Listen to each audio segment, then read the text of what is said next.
Alright, let's dive into something that's both fascinating and a little unexpected. Famous people who've actually driven Formula One cars. Now, I know what you're thinking. Isn't that a super exclusive club? And you're right. Only 22 people on the planet are full-time F1 drivers, but a handful of celebrities and athletes have gotten behind the wheel of these beasts. What makes this really interesting is how these experiences reveal something about both the person and the sport itself. So let's break it down. First up, Brad Pitt.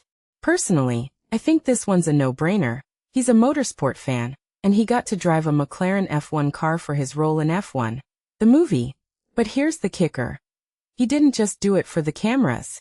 He actually hit 197 miles per hour during a private test at the Circuit of the Americas. What many people don't realize is how much focus and skill that takes. He described it as a sublime groove, which, if you take a step back and think about it, is a pretty poetic way to describe the intense concentration required. This raises a deeper question. How much of F1 driving is physical skill versus mental focus? I'd argue it's 50-50, and Brad's experience kind of proves that. Now let's talk about Valentino Rossi. This guy's a MotoGP legend, but he's also tested F1 cars multiple times, including a Ferrari with Michael Schumacher watching. What's fascinating here is the crossover between two-wheel and four-wheel racing. Rossi even swapped rides with Lewis Hamilton in 2019, driving a Mercedes F1 car while Hamilton hopped on his MotoGP bike. In my opinion, this highlights how different yet interconnected these sports are. Rossi's experience shows that while the skills don't fully transfer, the mindset of a champion does. Colin McRae's story is a bit different. The late rally legend drove a Jordan F1 car at Silverstone in 1996, and his best lap time was just 2 seconds off Martin Brundle's. One thing that immediately stands out is how impressive that is. Rallying and F1 are worlds apart. McRae himself said everything about F1 felt unbelievable compared to rallying. This really suggests that while raw speed is universal, the techniques and instincts are completely different. It's like comparing apples and oranges, but both are still fruit. Jeff Gordon's story is another standout. The NASCAR champ drove a Williams F1 car in 2003 and was just half a second off Juan Pablo Montoya's time. What this really suggests is that oval racing and circuit racing aren't as far apart as people think. Gordon even had serious talks about switching to F1. Personally, I think this is a missed opportunity for the sport.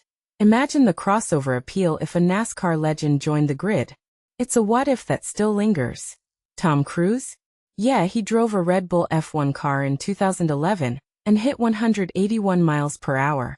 A detail I find fascinating is how quickly he adapted. David Coulthard, who coached him, said with a few more days, Cruise could have been competitive. Now, I'm not saying he'd be a world champion, but it shows how natural talent and determination can bridge gaps.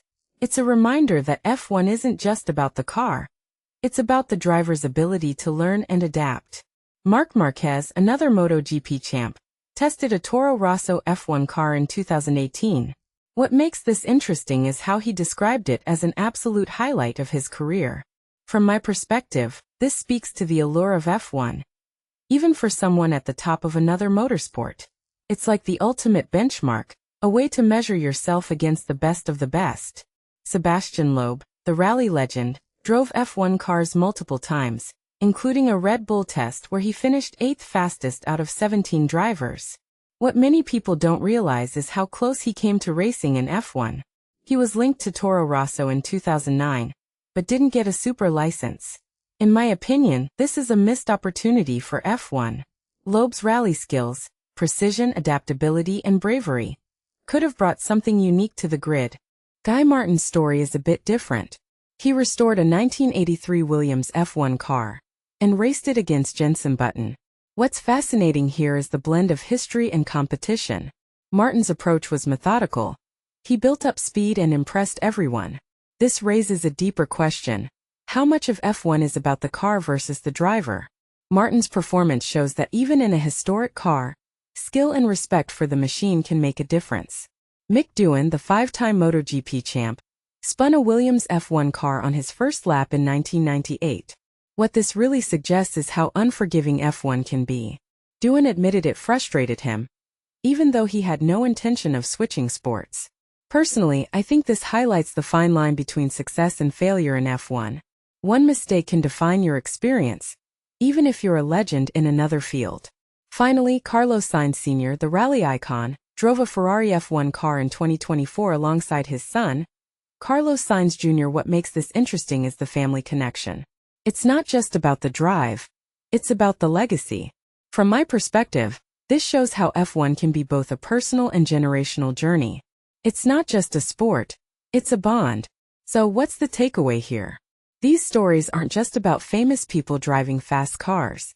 They're about the universal appeal of F1, the skill it demands, and the dreams it inspires. Whether you're a Hollywood star, a MotoGP champ, or a rally legend, F1 has this magnetic pull. It's the ultimate test, and these experiences remind us why we love it. Personally, I think the real magic is how F1 brings together such diverse talents and shows us what's possible when humans and machines push their limits. What do you think? Let me know in the comments below.